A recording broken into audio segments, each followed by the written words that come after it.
صفحہ نمبر 192 192 سیرت النبی جلد اول۔ سبجیکٹ ہے ہمارا بدر سے پہلے جو مہمیں بھیجی گئی تھیں۔ صفحہ نمبر 192۔ اردو زبان میں سرور عالم صلی اللہ علیہ وسلم کی سیرت پر جامع ترین کتاب سیرت النبی صلی اللہ علیہ وآلہ وسلم، علامہ شبلی نعمانی رحمۃ اللہ، علامہ سید سلیمان ندوی رحمۃ اللہ۔ بسم اللہ الرحمن الرحیم، الحمد للہ رب العالمین والصلاة والسلام علی رسولہ محمد وعلی آلہ واصحابہ اجمعین۔ جو کھاتے ہیں جہاں والے سخاوت ہے محمد کی، غریبوں پر کرم کرنا یہ عادت ہے محمد کی۔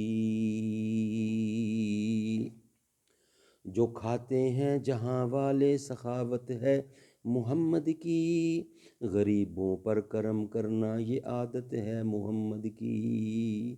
نبی کا نام لب پر ہو تو لب مہکیں زباں مہکے، عرب مہکے عجم مہکے یعنی سارا جہاں مہکے۔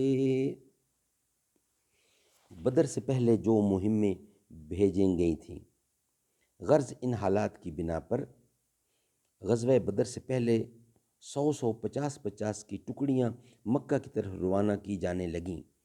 ابوا ایک جگہ کا نام ہے۔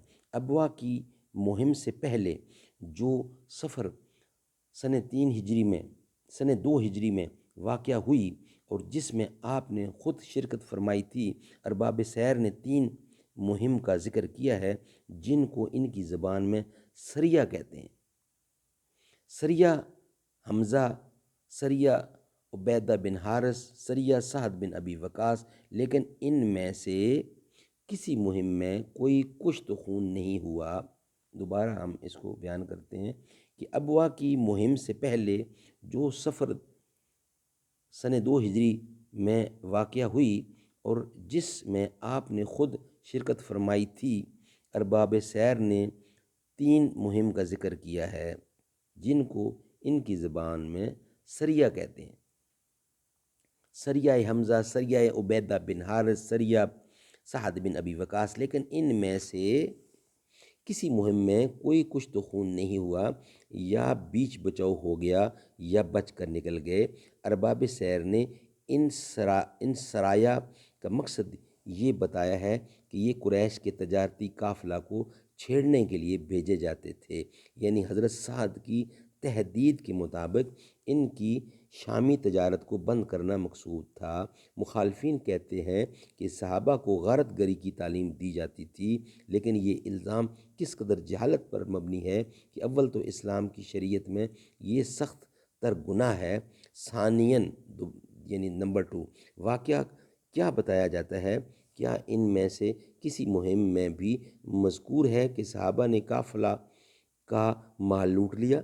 ثالثاً اگر ان سرایہ کا مقصد لوٹنا اور ڈاکہ ڈالنا ہی ہوتا تو قریش کے قافلہ تجارت کے سوا یہ مقصد کہیں اور نہیں حاصل ہو سکتا تھا؟ تو کسی جگہ بھی حاصل ہو سکتا تھا۔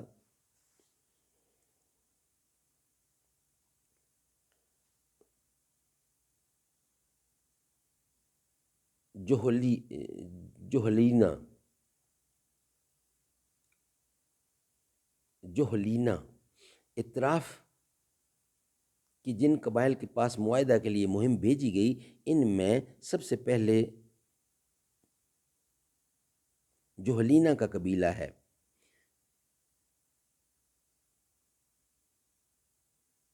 جوہلینا کا قبیلہ مدینہ سے 3 منزل پر آباد تھا اور ان کو کوہستان دور تک پھیلا ہوا تھا۔ ان سے معاہدہ ہوا کہ وہ فریقین سے یکساں۔ اس واقعہ کا ذکر مورخین نے مستقل طور پر نہیں کیا، بلکہ جہاں سب سے پہلے سریہ زمرہ کا ذکر کیا وہاں مجدی جہلینا رویس قبیلہ کی نسبت لکھا ہے۔ کان موادن للفریقین، یعنی اس نے دونوں فریقین سے صلح کر رکھی۔ صفر سن 2 ہجری میں آپ 60 مہاجرین کو معاہدہ ہوا کہ وہ فریقین سے یکساں تعلقات رکھیں گے، یعنی دونوں سے الگ رہیں گے۔ صفر سن 2 ہجری میں آپ 60 مہاجرین کے ساتھ مدینہ سے نکلے اور ابوا تک گئے، جس کے قریب ہی غزوہ ابوا یا غزوہ ودان واقع ہے اور جہاں آپ کی والدہ ماجدہ کا مزار ہے۔ ابوا کا صدر مقام فرح ہے جو ایک وسیع قصبہ ہے اور جہاں مزینہ قبیلہ آباد ہے اور جو مدینہ سے تقریباً 8 منزل یعنی 80 میل ہے۔ یہ مدینہ کی اخیر سرحد ہے۔ ان اطراف میں قبیلہ بنو زمرہ آباد تھا اور یہ نواں ان کی حدود حکومت میں داخل تھے۔ یہاں آپ نے چند روز قیام کر کے بنو زمرہ سے معاہدہ کیا، جن کا سردار فحشی بن عمر زمری تھا۔ معاہدہ کے الفاظ یہ تھے: یہ محمد رسول اللہ صلی اللہ علیہ وسلم کی تحریر ہے جو بنو زمرہ کے لیے ان لوگوں کا مال اور جان محفوظ رہے گا، اور جو شخص ان پر حملہ کرے گا اس کے مقابلے میں ان کی مدد کی جائے گی، بجز اس صورت کے کہ یہ لوگ مذہب کے مقابل میں لڑیں، اور پیغمبر جب ان کو مدد کے لیے بلائیں تو یہ مدد کو آئیں گے۔ صدق اللہ العلی العظیم۔